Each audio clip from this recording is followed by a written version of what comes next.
These are the terrifying reasons you could never survive a Quetzalcoatlus. First off, they were 3 times taller than you. They stood over 16 feet tall, the height of a giraffe, with a wingspan the size of a bus 35 feet wide, being the largest animal to ever fly on Earth. But it gets more horrifying. They had 5 times better eyesight than humans, easily seeing tiny movements from miles away. And when they spotted you, they could jump up to 8 feet high, taking off from the ground alone. But when they flew, they wouldn't just flap their wings, mostly gliding instead, meaning that you wouldn't hear them coming. And even if you did have a chance to run, their bones are hollow, making them extremely fast, allowing them to reach up to 80 miles per hour when flying, impossible to outrun. But if you still somehow manage to escape under something nearby, you'd quickly figure out flying isn't the only thing they can do. Able to run on all fours, but it gets worse once they find you, as they didn't have teeth. Instead, they would use their 8-foot-long razor-sharp beak to attack you, picking you out of your hiding spot and knocking you down with it. If you were small enough, they would just swallow you whole. But if you were larger, they couldn't eat too much at once, so they would constantly jab you and throw you around until smaller chunks of you tore off, swallowing you piece by piece.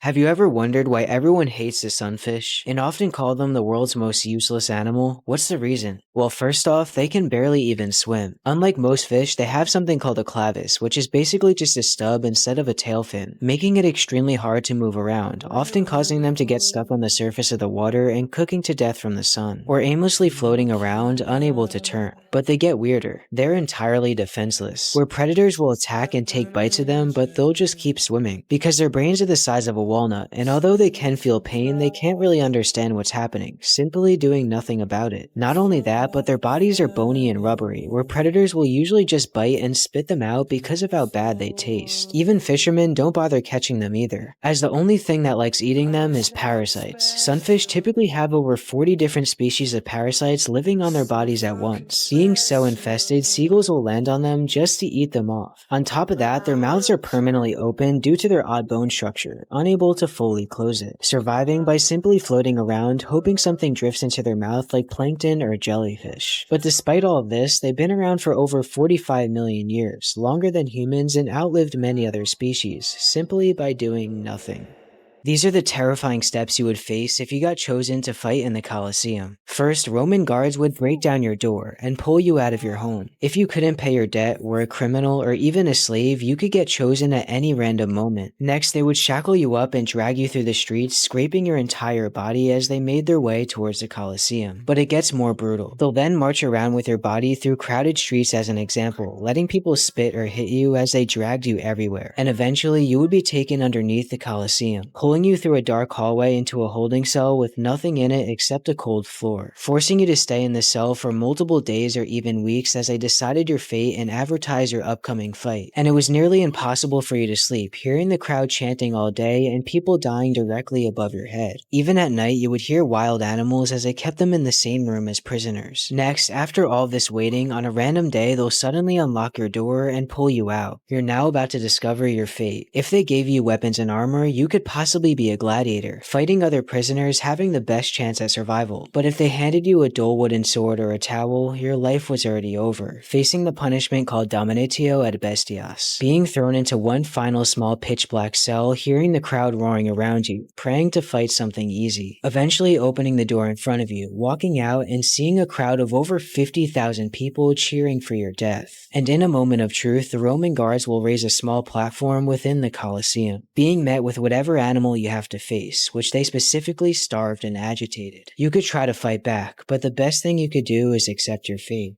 The Titanic was a lot more horrifying than you thought, and was far worse than what you learned. But why? First off, you would be sleeping when it hit the iceberg, waking up to a loud bang and shake in the middle of the night, and at first you wouldn't even realize what happened, most people going back to sleep thinking nothing of it. When only 20 minutes later, you would start to hear commotion in the halls, being told to go to the top deck immediately, still in your night clothes, thinking it was some kind of drill. At this point, the crew already knew the ship was going down, but you wouldn't even know it yet, only feeling a very slight tilt in the ship. On the top deck, they would try to keep you distracted by playing music while slowly releasing safety boats lifeboats to prevent panic, where only women and children could escape first. But as time moved on, the tilting grew much worse, where people on the bottom deck would start to see water flowing through the halls and rooms, standing in a large crowd for over an hour waiting to hopefully get a lifeboat. But as the clock neared around 2 a.m., a slow realization would take place that there's not enough safety boats for everyone. At this point, the entire ship would go into a full panic, needing to fight against the crowd to try to get onto the last few boats. Within the panic, the ship would tilt even more, causing the power to go out, which would be pitch black since there was no moonlight on that day. At around 2:18, the tilt would become so extreme it would eventually cause the ship to snap in half, many people flying off or being hit by debris. And if you somehow stayed on the ship, it was now rapidly sinking, but your only choice was to either dive into the pitch black 28 degrees water trying to find a lifeboat, or stay on the ship slowly being lowered into the water, freezing to death. What would happen if all humans disappeared from Earth? In the first 24 hours, lights all around the world would start to shut down as power grids fail, leaving everything in darkness. Then a few days in, subways would become flooded, and packs of wild animals along with plants will slowly take over cities. Then a few weeks in, all indoor pets and farm animals would begin to die without food or escape in the wild. About a month in, power plant water cooling would evaporate, causing meltdowns and disasters all around the world. Multiple months in, houses would start to rot due to weather, insects, and leaks. Then a year or two in, satellites would slowly start raining from the sky without proper maintenance. Over the next 25 to 50 years, nature would begin to reclaim everything, including cities. Animal populations would also increase, rebalancing many species. The air would also be much cleaner and easier to see with less pollution. Then over 200 years later, most buildings, bridges, and towers would start to deteriorate and disappear. Over 15,000 years later, the only evidence we existed would be made out of stone and small traces of metallic dust or pieces. A few million years later, even places like the pyramids and Mount Rushmore will be eroded completely. Then over 50 million years later, Earth will be completely back to normal with zero proof we ever existed.